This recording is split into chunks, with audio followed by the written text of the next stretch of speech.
ابو سفیان شام سے ایک قافلہ 50,000 کا، جس میں بہت سارا مال اور بہت سارے سونے کے سکے لے کے مکہ جا رہا تھا، لیکن درمیان میں ایک بہت بڑا مسئلہ تھا۔ مکہ پہنچنے کے لیے اس کو مدینہ کے پاس سے گزرنا تھا، اور مدینہ میں مسلمان اس قافلے کو لوٹنے کے لیے تیار بیٹھے تھے۔ بدر کی جنگ سے 1 سال پہلے جب مسلمان مکہ سے ہجرت کر کے مدینہ گئے تھے تو وہ اپنے ساتھ کچھ نہیں لے کر گئے تھے سوائے ان کپڑوں کے جو انہوں نے پہنے ہوئے۔ مکہ والوں نے ان کو غصہ دلانے کے لیے ان کی ساری چیزیں، زمین گھر سب بیچ دیا، اور یہ وہ قافلہ تھا جس میں بہت سارا سامان وہ تھا جو مکہ کے مسلمانوں سے لوٹا گیا تھا۔ مسلمان لوٹ نہیں رہے تھے بلکہ اپنے سے لوٹا گیا سامان کا بدلہ لے رہے تھے۔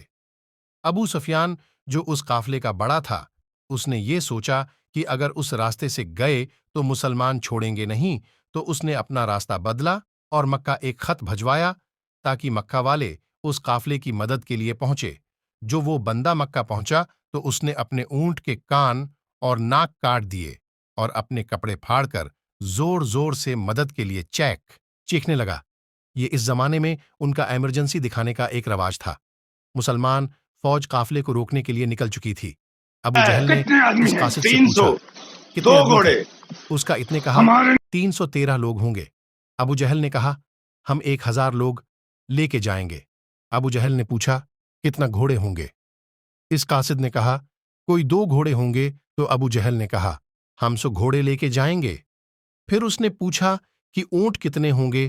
تو اس نے کہا، کوئی 70 ہوں گے۔ ابو سفیان کا قافلہ مین روڈ کو چھوڑ کر کسی اور راستے سے بچ کے بھاگ گیا، تو اب لڑائی کرنے کی کوئی ضرورت نہیں تھی کیونکہ قافلہ تو بچ گیا۔ تو ابو جہل نے کہا، اب اگر قافلہ بچ بھی جائے تو ہم ان مسلمانوں کو نہیں چھوڑیں گے، ان کے ایک ایک بندے کو مارنے کے لیے ہمارے پاس 3 لوگ موجود ہیں۔ رسول اللہ نے اپنی فوج کو بدر کے پہلے کوے کے پاس پہنچ کر پڑاؤ ڈالنے کا حکم دیا۔ تو ایک صحابی نے پوچھا، یا رسول اللہ جگہ اپنے اللہ کے کہنے پر چوز کی ہے یا مشورے سے؟ تو نبی پاک نے کہا، یہ تو ہم نے مشورے سے چوز کی ہے۔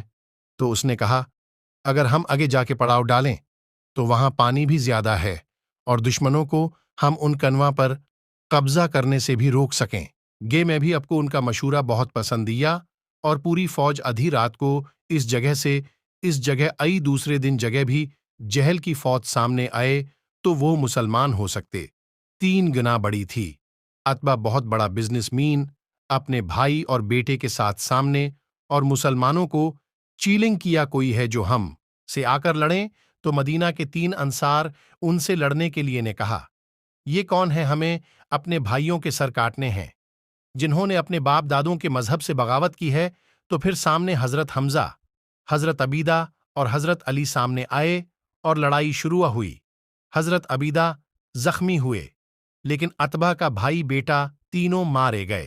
کا بیٹا حذیفہ جو مسلمانوں کی فوج میں تھا، اس کے سامنے اس کا باپ بھائی اور چچا مار دیا گیا، لیکن وہ مسلمانوں کی فوج میں ہی رہا۔ مسلمانوں کو پتا تھا کہ کافروں کے مقابلے میں ان کی فوج بہت چھوٹی ہے، تو مسلمانوں نے سوچا کہ ہم تو اپنی جگہ سے نہیں ہلیں گے، وہ خدا کر ہم سے لڑیں۔ اسی کے ساتھ ابو جہل نے فل اسپیڈ میں حملہ کیا، کیونکہ اس کا خیال تھا کہ 2 منٹ کا کام ہے، ختم کر کے نکلتے ہیں یہاں سے، لیکن ایسا نہیں ہوا۔